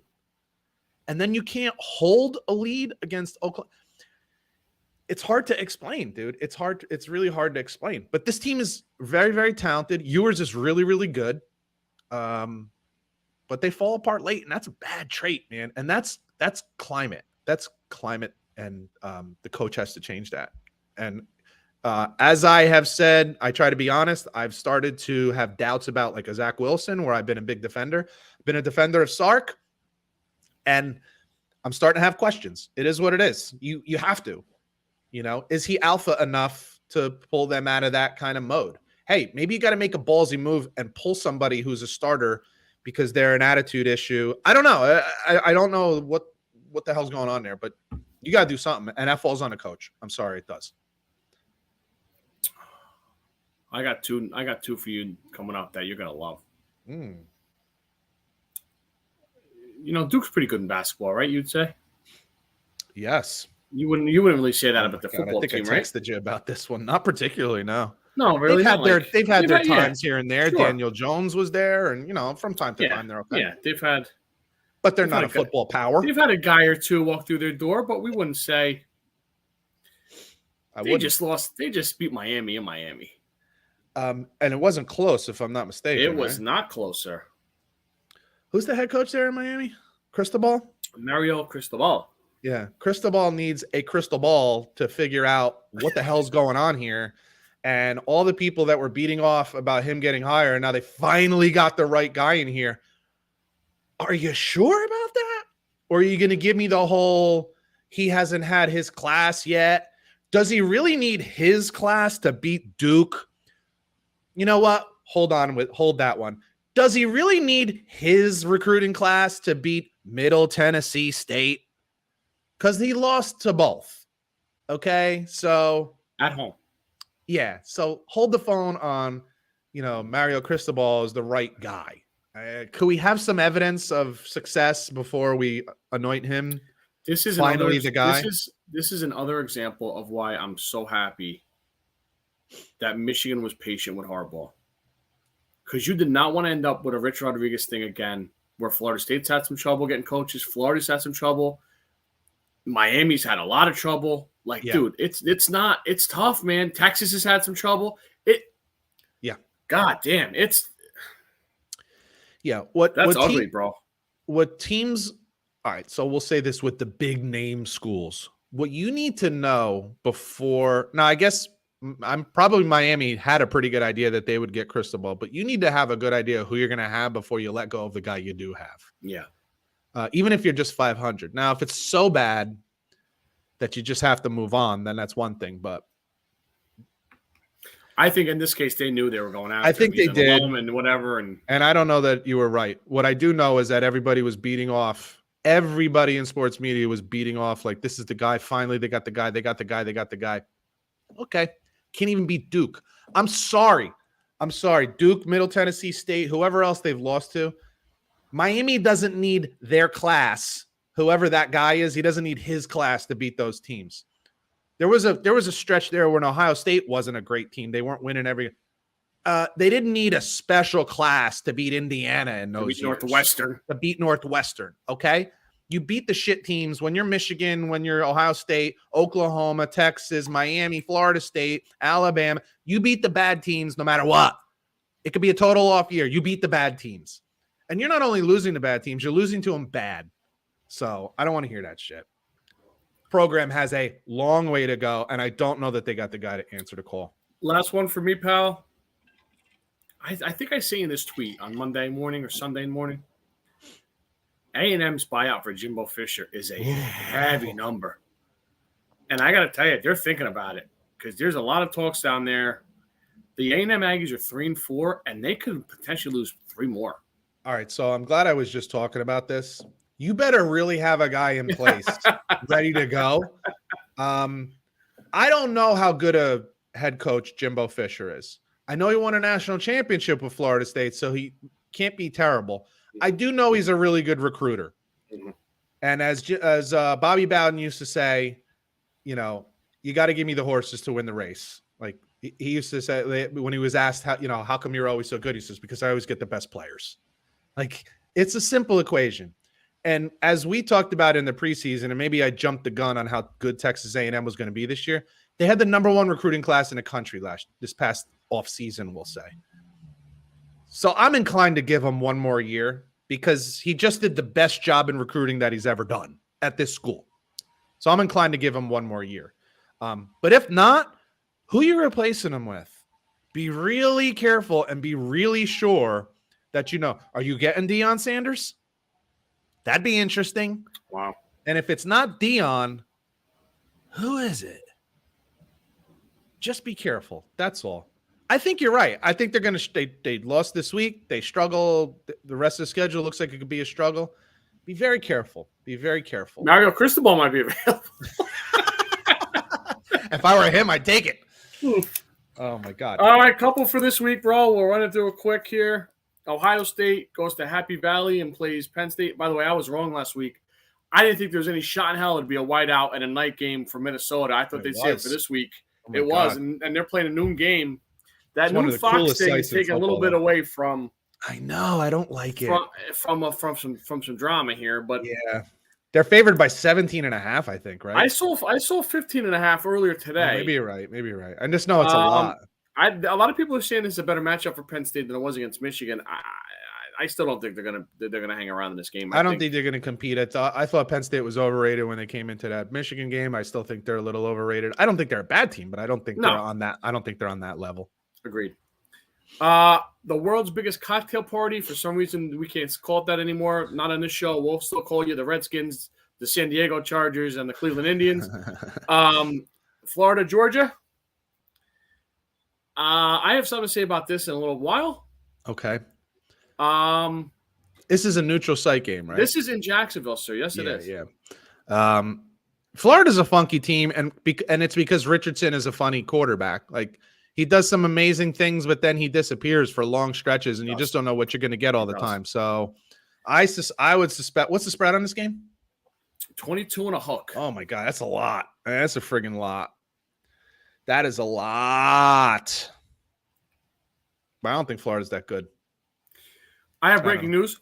Uh-oh. I love breaking news in the middle of the show. Cincinnati Bengals wide receiver Jamar Chase out 4 to 6 weeks with a hip injury. Ouchie. Not good. Just as we were saying that Cincinnati was rounding into shape, they lose their best wide receiver. Unbelievable. Nice. We should just cancel this. Scratch them off of my picks this week. Did you have them? No, I didn't. Number 9, Oklahoma State at Kansas State. They blew a big lead last week against TCU. Let's see if they could rebound against the Pokes. This is a team that smashed Oklahoma. That gave us was the first. I believe they were the first warning flare that Oklahoma might not be what we thought they should be. This would be an interesting game. Yeah, this would be an interesting game. We'll see what happens. I've always been kind of a fan of Oklahoma State, so I'll be rooting for them. But I like strange matchups. It's weird. That's what I like about college football. I like these types of games in college football. It's different than the NFL. You know, like those B-rate games, those B-level games are always so interesting to me. That'll be a fun one. Oklahoma State's always fun to watch. It's just always a fun game to watch. Number 19, Kentucky at number 3, Tennessee. This is a really tough spot for Tennessee. Okay. This is one where if you start sleeping, Kentucky can play. They have a legit quarterback. They definitely have a legit defense. If they come into this game like my son's baseball team came into their game on Saturday, thinking that all we have to do is show up and we're going to win, they're going to lose. So Tennessee should absolutely win this game, but they definitely can't come into it just sleeping. They better take care of the football and take care of business. Get out to a lead early. Okay, don't let Kentucky stick around, because as the game gets longer and defenses are starting to take over and it's a close game, and what we always like to say is like a-holes start to pucker up. Yeah. If it's late in that game and it's close, I'll tell you what, give me the team that has the better defense, and that would be Kentucky. So you're right. Tennessee better get this game out of the way early. Playing for the Paul Bunyan Trophy in Ann Arbor, Michigan. The Michigan State Spartans are on the down year, but this is their Super Bowl Saturday night, which always makes me nervous. At number 4, Michigan. Do what you've been doing, dude. Run the ball, run it again, get out of there healthy, beat them, get the trophy, and then get ready for the stretch run. I know you never like me saying this kind of stuff because you think I'm going to change or something, but Michigan State doesn't have a chance in this game. They don't have a chance. They always have a chance. This team has fallen apart, and I feel like it was a year ago this time that their head coach got like an $85 million extension. Oh, yeah. And now people are already calling for his head. Try 95. Was it 95? I knew it was something like that. And now we were like, what the hell did we do? Why do you do that? Why are we giving guys off of one good season or 2 good seasons a 10-year contract? Can't you give him 4? Can't you give him 5? I know. Let him walk. If he can go get 7 years somewhere else, let him walk. Come on, he's not that good. They thought he was a lock for LSU. That's why they locked him up. Oh, dude. Let him go. I'm not too mad about it. Last one, number 15, Ole Miss at the pre-mentioned Texas A&M Aggies. I don't know what to think about this game. I could see this game being – I could see A&M bouncing back. I could see Ole Miss like having a little bit of a hangover from last week too. I don't know, man. Like, listen, I actually expect this to be a relatively high-scoring game, which is unusual for Texas A&M because they don't score a lot. But Ole Miss doesn't really have a great defense, but they can score. yeah. So I wouldn't be surprised if both teams are in the 30s, high 20s, 30-something, 20-something. I think Ole Miss is going to win this game, but it was a tough loss they took last week, dude, because they got beat up a little bit too. They got out physicaled. And when it's one thing to lose, but when you walk off the field with your tail between your legs, that sticks around a little bit sometimes. Yeah. When you got physically beat up, it sticks. It's sticky. That's all I got. Okay. I wanted to do something before that I totally forgot with the NFL, so we'll circle back to this. That I didn't even tell you what we were doing because I just wanted you to, off the top of your head, and I said, hey, get all the teams in front of you. Get all the NFL teams in front of you so you could really, really do a deep dive on this one and make up your decision. I want to know, in the NFL so far this season, we're almost close to halfway through the season, right? A little less than halfway through the season. We're 7 games in. What team has been the biggest surprise, like on the upside? Okay. And then what team has been the biggest disappointment? And if you have more than one, we can go with that too. Yeah, Jets and Giants, I would say more on the positive side. That's what sticks out to me right now. Although the Seahawks are probably a close third or second, if you want to say that. And, I got close to home, the Broncos, you can't really go that much further than that. Although I would probably say, just on a fan from afar perspective, as we watch Hard Knocks, the Lions, I didn't think they'd be 1-5. Yeah. Saints, we didn't think the Saints were going to be great, but yeah, I'd go Denver there. I think Denver's pretty much in the class there. Disappointed. Yeah. I have the Jets also as most surprised, and here's why. If you remember, when the schedule came out, everybody started shitting their pants. Blood pressure isn't so high. That's yeah, maybe. Everybody was like, "Oh, the first 8 games of the season, it's just the league is unfair to the Jets." And I said, "Shut up! You don't get to do that." Like people are like, "They're going to start off 0-8. This is not fair to the Jets, a team who's trying." And instead, through 7 games, they're 5-2, have a playoff spot, second place in the AFC East. I don't know that it's going to last. But it's just a surprise on the upside from where everybody thought they would be number 1. I don't think anybody gave them much chance to have more than like 4 or 5 wins anyway. And then when the schedule came out, they're like, oh, so you're going to get off to like a 1-7 start. And that's not the case at all. They're 5-2, staring at 6-2 in the face because, theoretically they should win this week. I don't know that that's true, but so there, to me, that's the biggest surprise on the upside. I know the Giants are too. I totally agree. But I think because of the division, they don't have that, or at least coming into the season, they didn't have that, like, nobody knew that the Eagles were going to be what the Eagles are. Right. Everybody thought it'd be a competitive division, but on the low end competitive, kind of thought the Dallas Cowboys would be up there. So I still think the Jets are the biggest surprise. On the most disappointed, I have Detroit in there too. I have 2 teams as most disappointed. I have Detroit in there too. I hate saying it, but we did have high hopes, and I think a lot of people were like, thought they'd be maybe a 500 team. They'd be hard pressed to get to 500 now, the way they've been playing. Oh, yeah. But maybe even more is the Indianapolis Colts. It's a good one. It's a good one. Because Matt Ryan has clearly not panned out to be what they had hoped, and now the rest of your season, you're pinning your hopes on Sam Ehlinger.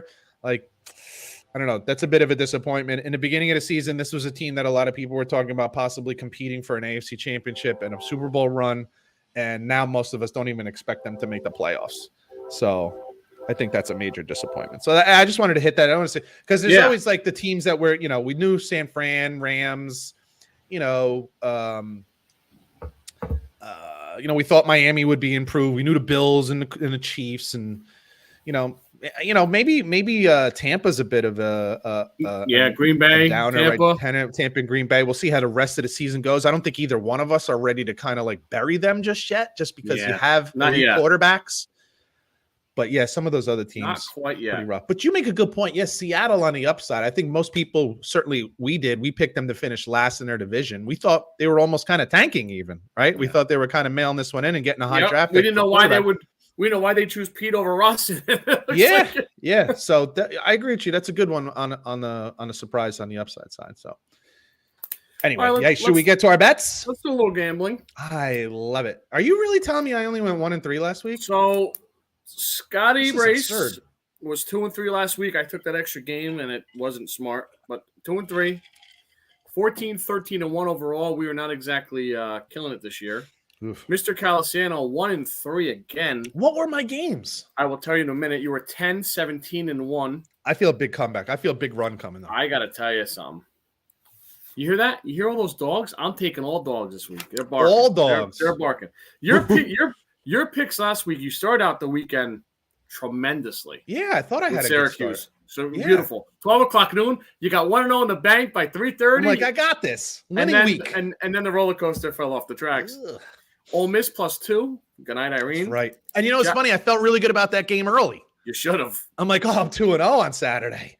Jacksonville -3. And your Niners +3. They laid an egg. All right, but I feel good this week. I feel really good. You want to Good. start it off? Yeah, let's start it off. So we talked a little bit before about the world's largest cocktail party. Hmm. Florida Gators getting 22.5 versus the number one team in the land. That's a lot of points. Listen, I think Florida's got some athletes here to keep this thing at least within 3 touchdowns. I hope. You know, shit could get wacky sometimes at the end. You're throwing a ball around and you pick six, fumble, and whatever. Georgia hasn't been as good as they were last year, and that's understandable. They lost a lot of horses, especially on defense. Who's their quarterback? Stenson Bennett. Yeah, he hasn't been great the last few weeks. I think Florida hangs around. I think it's probably like a 34-17, That'll do it. 34-20. That'll do it. I'll take that and go. Give me the Gators +22.5. Wow, love it. I rode this team last week. I said put a couple bananas on Syracuse winning the game outright. Frankly, I should have won that bet, but I won easily getting 13.5 points. I think Syracuse is a better team than they're getting credit for. They roll against Notre Dame this week. I think, if I'm not mistaken, I think the game is in Syracuse. You would be correct, sir. Right? That's a really tough place for Notre Dame to play. They don't necessarily love playing on turf. I think Syracuse is actually faster than Notre Dame, and I think Syracuse is going to look to avenge their loss last week. Notre Dame is not that good, and I think that Syracuse defense is going to stop what little offense Notre Dame has anyway. Give me Syracuse -2.5 at home against Notre Dame. Oh, man, I think I lost Scotty. So you know what I'm going to do while we're waiting for him to come back? I'm going to give you my second game. So we talked earlier about how UCLA went into Oregon and just got blasted, right? And everyone immediately starts to think, hey, Oregon is a great team. Bo Nix is playing better. They look fantastic. I get all that. It makes total sense to me.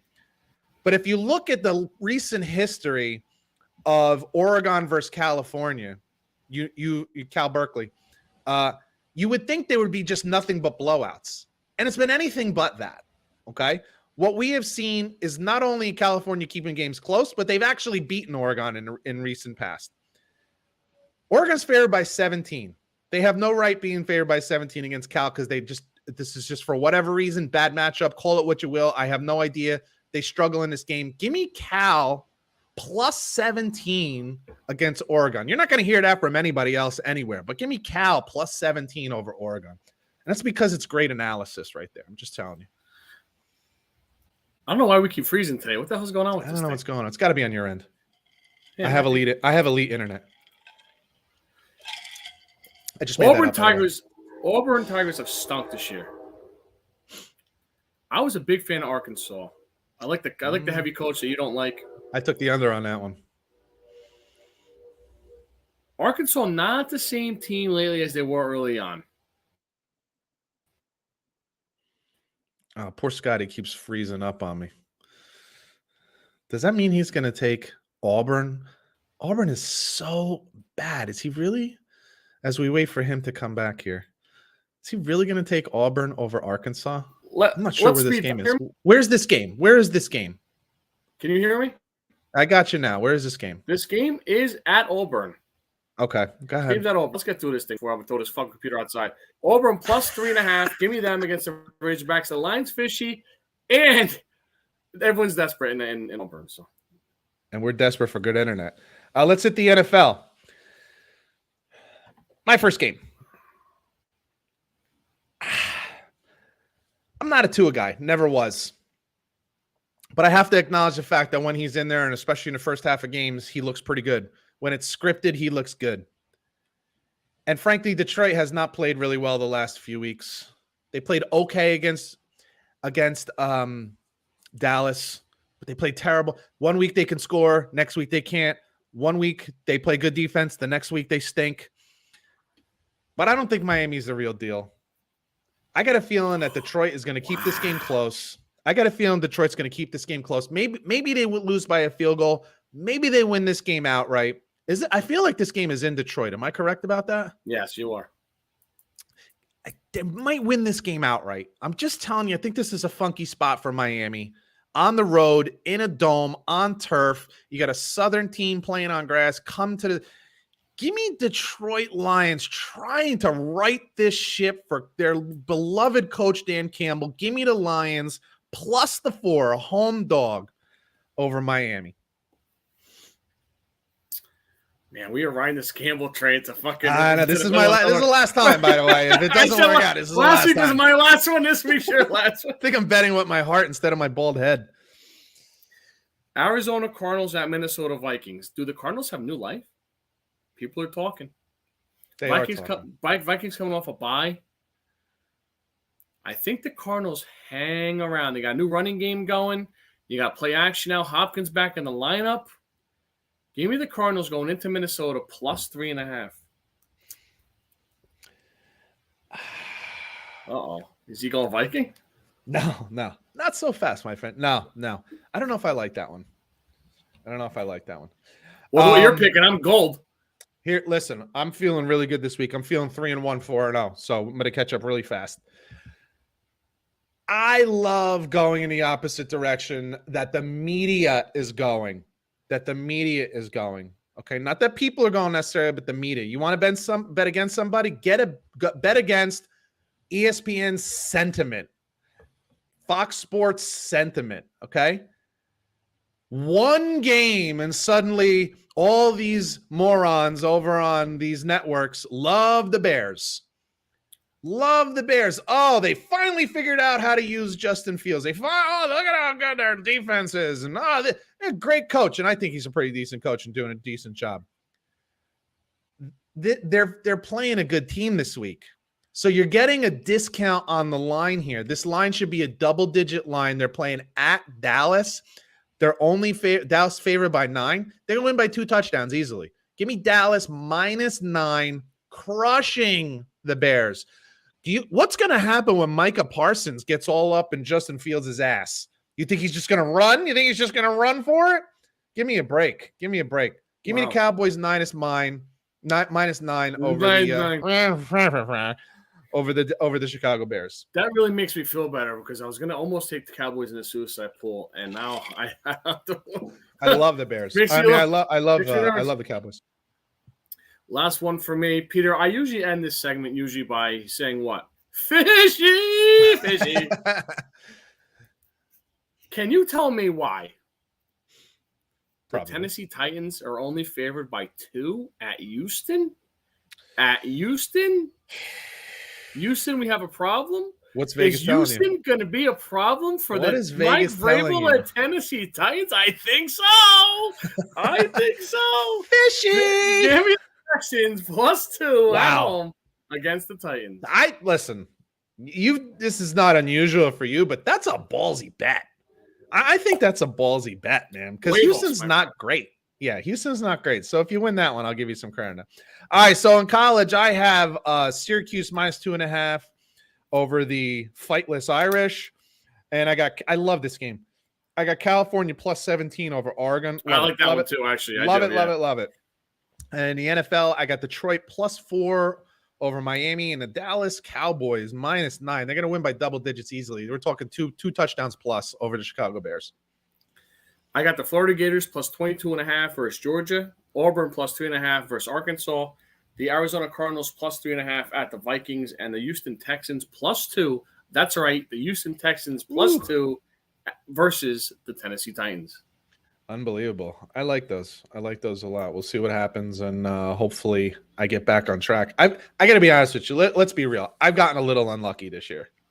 With a number of games, I've gotten unlucky. That's the way it goes. I'm not saying anything about that. That's the way it goes with gambling sometimes. But I've gotten unlucky. I've been on the right side of the information, but lost the game. You know what I'm saying? Like, I tell you why a team is going to win or cover, and it actually goes that way, but then some weird shit happens and they don't. So, but that's the way it goes. Hey, real quick, we got a couple things just to get to. I just wanted to mention that the NBA has started, and it's not like there's been so many major surprises. Portland's off to a really good start, so that's kind of interesting. Brooklyn's still weird, so who knows about that. Philly still looks like Philly and Milwaukee and Boston still look like the teams to beat. Miami's in there too in the East. Golden State looks pretty good. Phoenix is still there. Denver looks really good, and keep your eyes on Minnesota and Memphis with young fellas on their team. But what's interesting to me, and I just roll my hands as I watch this happen. The Lakers have started off 0-4. And it's not an 0-4 of like 99-98, or as I've had some bad luck with my bets. They're getting shit on a daily basis. And this is a team that I'd be shocked if they even make the playoffs, which is unbelievable to say with a LeBron James-led team. He still plays pretty darn good. I don't know that he's the player he was. I don't think he is. But he still plays pretty well, still sometimes can put in 30, although he only scored 19 last night. But he had 19 with 8 assists and 9 rebounds and 2 block shots. Like, he's still what he is. The rest of the team stinks. And here's what I will tell you. Anthony Davis is just window dressing, dude. I know. His points mean nothing. They're no different than I can't even like compare it to somebody. Like, when he scores, he went 20 and 14 last night. It doesn't matter. No. It means nothing. It has no effect on wins and losses at all. This looks like a bad basketball team right now. And they have nobody that can shoot. They shoot 24%. I can't even believe I'm saying this out loud. This is worse than high school teams, dude. I'm being deadly serious when I say this. They're worse than high school teams shooting the three-pointer. They're shooting right now 24% from 3. That's just insane. It's like unprofessional. That's a pretty big fall from grace for Anthony Davis, man. Dude, but is it really? Like, when he was with who the hell did he play for? New Orleans, right? Pelicans. Yeah. They stunk. He's never been the guy to elevate his team to make them better. He's a good second fiddle, but even that, what is their record? How have they done when he's been with the Lakers? They won it 1 year in the bubble, which nobody even count. Most people don't even count. No. The rest of the time he's been there, he's either not on the floor or he's window dressing, man. He doesn't make a difference. And he's always banged up. He's already banged up with a bad back this year. The Lakers are 0-4. I love it. I personally love it. And now they traded away all their picks to bring guys in for the next 4 years. They have no picks for 4 years. So all those people that say picks don't mean anything, they mean anything now? Do they mean anything now? Because you can't trade anybody, you can't get rid of anybody, and you can't give away picks to bring in players. So now you're stuck. This is your team now. Good luck. Now are we waiting for Bronny James to come and be a pro, and that's going to make the difference? Like, okay. My New York Knicks playing pretty well early as well. They haven't played really anybody, but they're playing all right.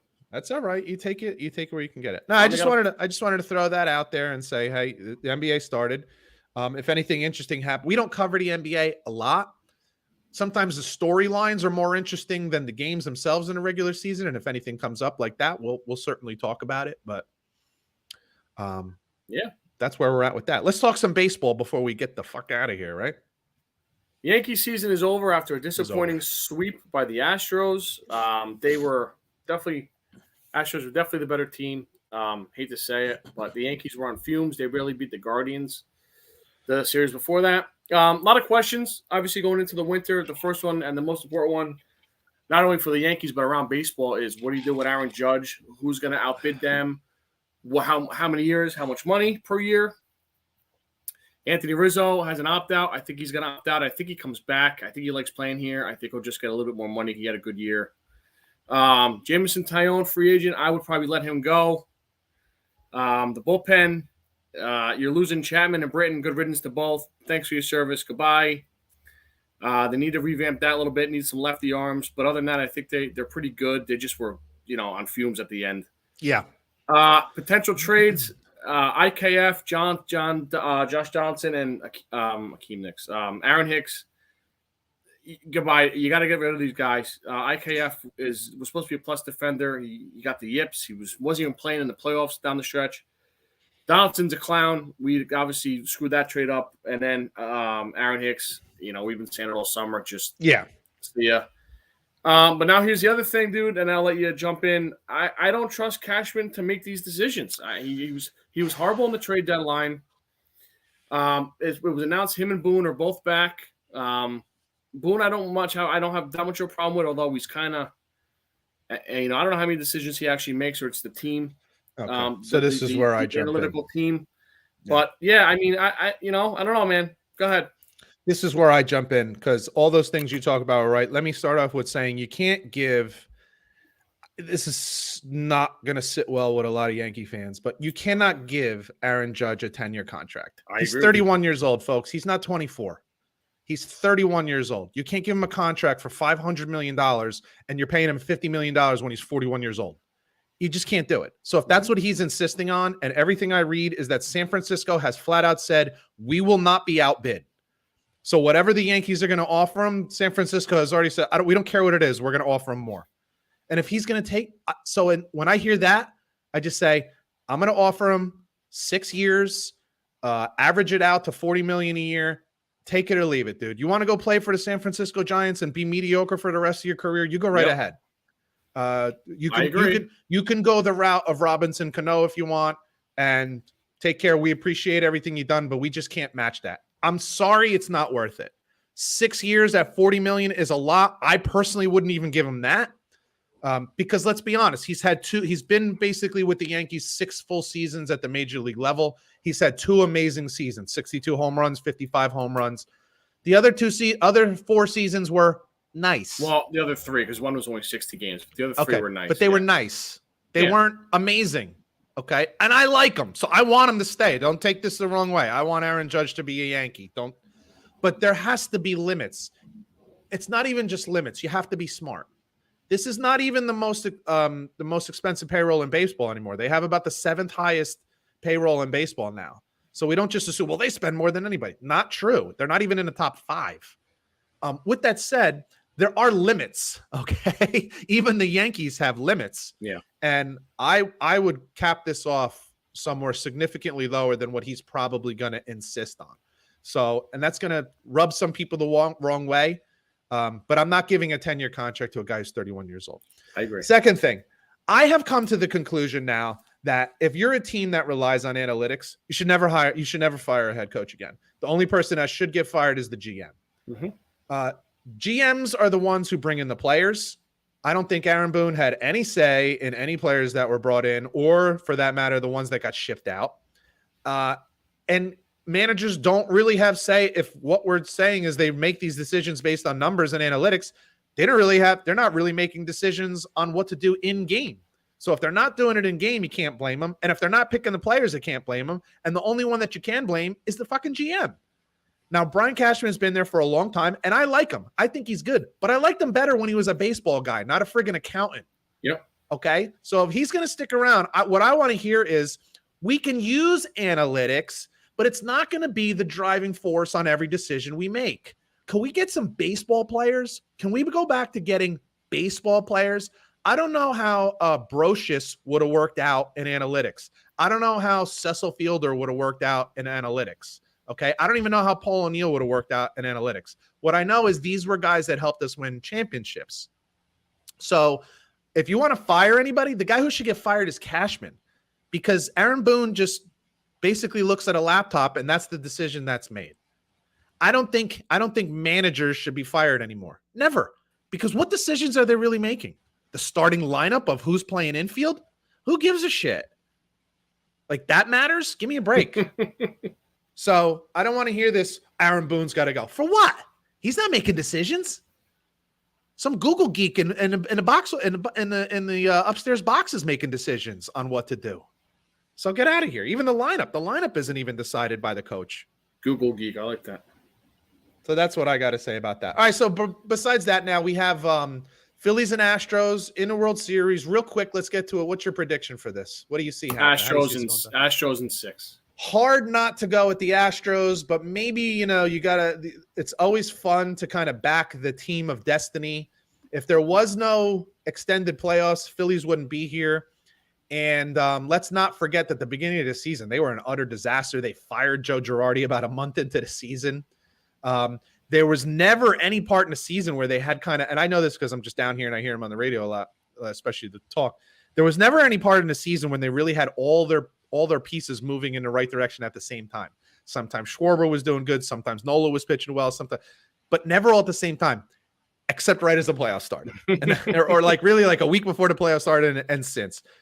So maybe there is a little something to team of destiny. So I'll pick the Astros, but I'll be rooting for the Phillies, which is hard for me to say because I don't really love any of the Philadelphia teams down here.